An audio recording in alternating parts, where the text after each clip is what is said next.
नमस्ते, मैं कंचन गुप्ता ब्रह्मांड की सभी पवित्र शक्तियों, अपने माता-पिता, पितामह, पूर्वजों, कुल देवता, ग्राम देवता, स्थान देवता, भूमि, आकाश, अंतरिक्ष, सभी सिद्ध पुरुषों, देवी देवताओं, दैवी शक्तियों से प्रेरित होकर आज गोविंद दामोदर माधवेती के क्रमशः अगले श्लोकों से आप सबको परिचित कराना चाहती हूँ।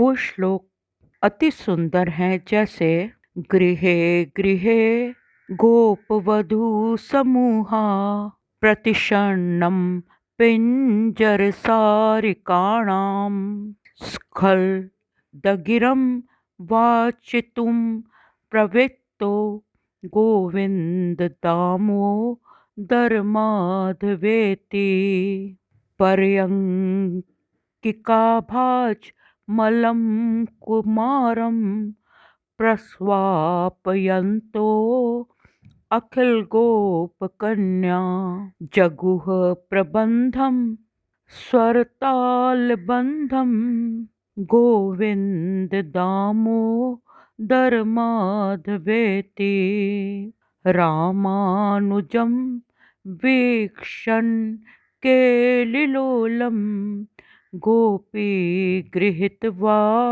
नवनीतगोलम् आबालकं बालकमाजुहाव गोविन्ददामोदरमाधवेति विचित्रवर्णाभरणाभिरामे अभिदेहि वक्त्राम्बुजराजहंसि सदा मदीये रसने अग्ररंगे गोविन्ददामोदरमाधवेति अङ्काधिरूढं शिशुगोपगूढं स्तनं धयन्तं कमलैककान्तं सम्बोधयामास मुदा यशोदा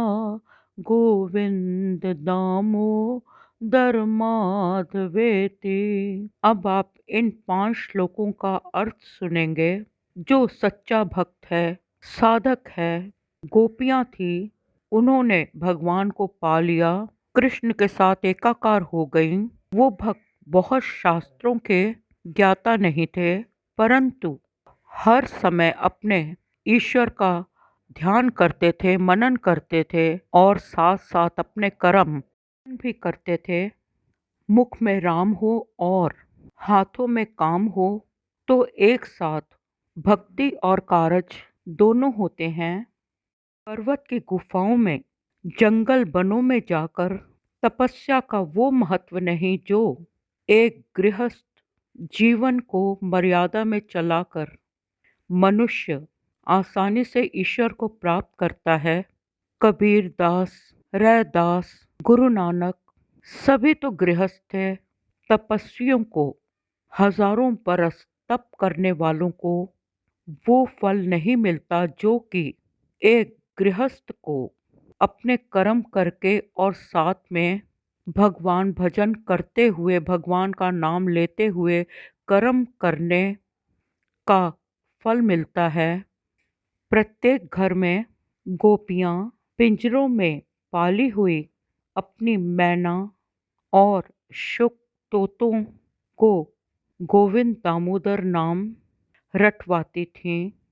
मुख में हो राम नाम, राम सेवा हाथ में, तू अकेला नहीं प्यारे, राम तेरे साथ में। विद्वान ये कहते हैं कि कर्म के साथ भक्ति करें, जैसे गोपियां करती थीं।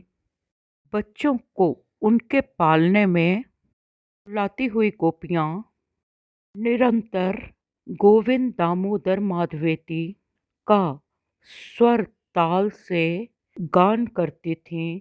हाथ में माखन का गोला लेकर मैया यशोदा ने आंख मिचौनी की क्रीड़ाओं में व्यस्त बलराम के छोटे भाई कृष्ण को बालकों के बीच से पकड़ कर पुकारा, हे गोविंद, ओ दामोदर, अरे माधव। इस प्रकार कर्म और भक्ति का समन्वय होता था। अगला श्लोक है जिसमें अर्थ छुपा है कि हम अपने जिह्वा से कहते हैं, तुझे मिष्ठान खाने का बहुत शौक है, तू गोविंद दामोदर माधवेती का जाप कर, कृष्ण के नाम का विस्तार कर।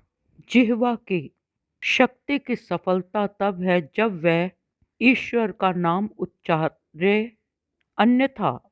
रामचरितमानस में तुलसीदास जी कहते हैं कि जिस जिह्वा पर राम का नाम नहीं, वह मेंढक की तरह टर टर करने वाली जिह्वा है। ईश्वर का निरंतर नाम लें और देखें कि मुख में कैसी मिश्री घुलती है और किस रस का अनुभव होता है। अब यशोदा मैया गोद में बैठकर दूध पीते हुए बाल गोपाल भगवान लक्ष्मीकांत, लक्ष्मीपति, विष्णु के अवतार कृष्ण को प्रेमानंद में हे गोविंद, हे गोपाल, हे दामोदर बुलाती हैं। यही जप और तप है। आशा करती हूँ आपको ये प्यारे से श्लोक और उनका अर्थ रसमय लगा होगा। इस रस के पान के लिए आप सबका धन्यवाद। धन्यवाद।